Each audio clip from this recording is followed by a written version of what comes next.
to the valuation of securities. Obviously, the valuation of securities, there's different types of securities. So in this module, we're going to focus on bonds and what and stocks. So in this case, our first protocol is bonds. So basically, what is a bond? What is a bond? A bond is just represents an agreement between the borrower and the lender, where we are saying the borrower promises to pay back the lender the principal amount and the interest at specified periods and at specified what days. So somebody might ask, so what then is the what? What then is the security? Basically, we are saying securities, they just convey, they are just pieces of paper that convey ownership. Where we are saying ownership is conveyed to the lender into the what? Into the claims that investors have or ownership that lenders have on the aspect of the what? Of the business. So I'm saying securities, they arise, these bonds, these stocks that we've talked about, they arise because businesses, they have to expand, they arise because businesses sometimes they might be in need of cash, thereby to raise funds to expand or to venture into new projects, they might require the businesses to issue what? Securities. So securities, they are issued by what? By borrowers looking for excess funds from those needs that is for what? Etc. So obviously, as I explained before, securities that we have in this month, or that we're going to look at in this month, of course, the list is not exhaustive. We've got shares, debentures, or bonds. Shares, debentures, or bonds. So we've got two types of securities. We've got what we call direct claim securities and indirect claim securities. Whether when I'm talking about direct claim securities, I think lenders have got a direct claim on the cash flows or on the profits that the business makes. For example, if I get a long-term loan, I think a bank, if I'm supposed to pay a bank interest, I think the interest will come from the profit that I would have made. So that type of loan represents direct claim securities that investors have on the business. And when I'm talking about indirect claim securities, I think their value is derived from other underlying assets. So when we're talking about other underlying assets, we are talking about securities such as derivatives. Therefore, I think their value is derived elsewhere. For example, an organization can put its value in terms of prices of gold, in terms of prices of wheat, different commodities that are traded on the stock exchange, wheat, nickel, etc. An organization can value its assets based on the movement of prices of different commodities that are publicly traded, oil, your nickel, your silver, etc. If you notice on the stock exchange, okay. So basically, when you are valuing securities, when you are valuing any type of a security, we are saying the value is derived from the cash flows that you expect to get or that you expect to receive from that security. So it's like you are discounting every cash flow that you expect to receive from that security.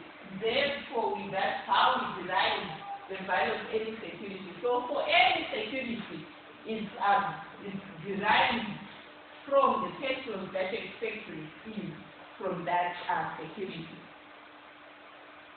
So basically, it's like a pay cash flow 1 plus cash flow 2 up to, I don't know, depending on the number of years, So I have tried to explain what a bond is. So a bond is just a contractual agreement between the borrower and the lender. Whether I am saying the borrower promises to pay back the principal, and if you notice, the principal and interest at specified time and days. So obviously, bond valuation is obviously built upon the concept of what? Time value of money. Time value of money. So types of bonds is self-explanatory for treasury bonds. Treasury bonds are looking at those bonds that are issued by the government. We've got corporate bonds issued by private companies or private organizations.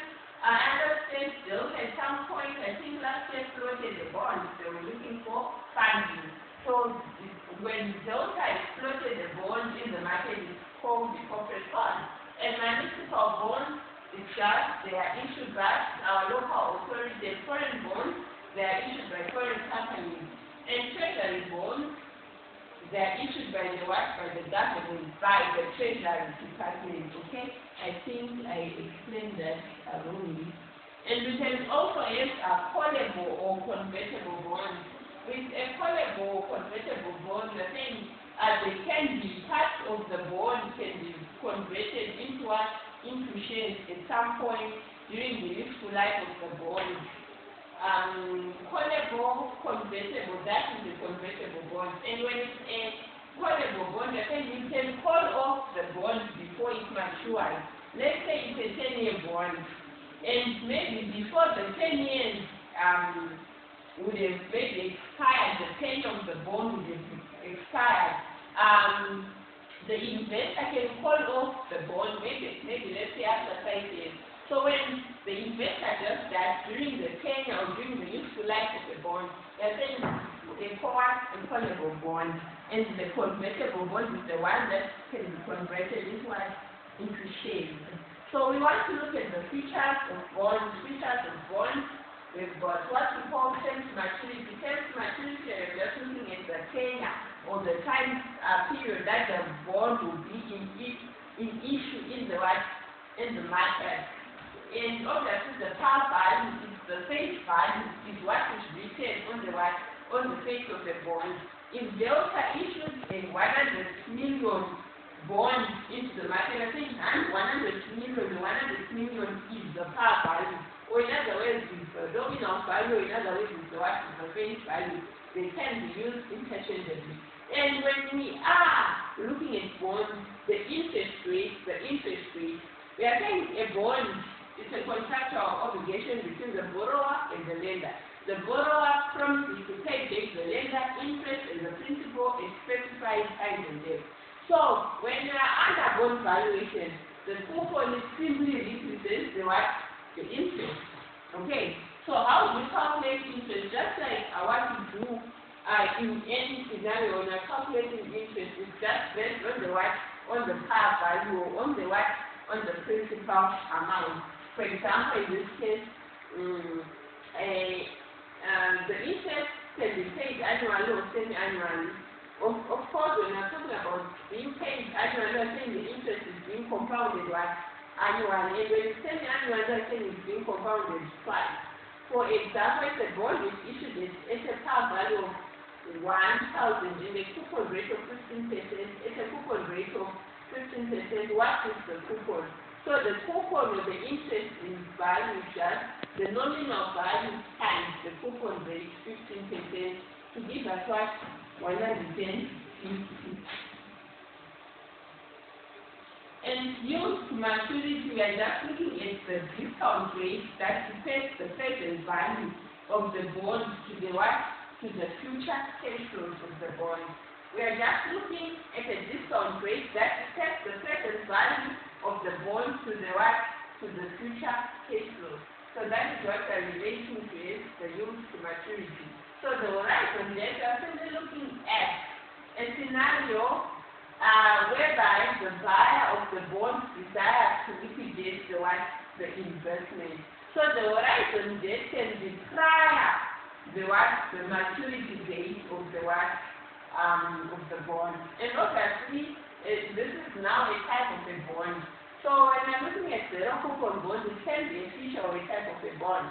So when I'm looking at zero coupon bonds, I think these ones, they are issued at a discount. They are issued at a discount. So the bond holder will buy them at a discount. So something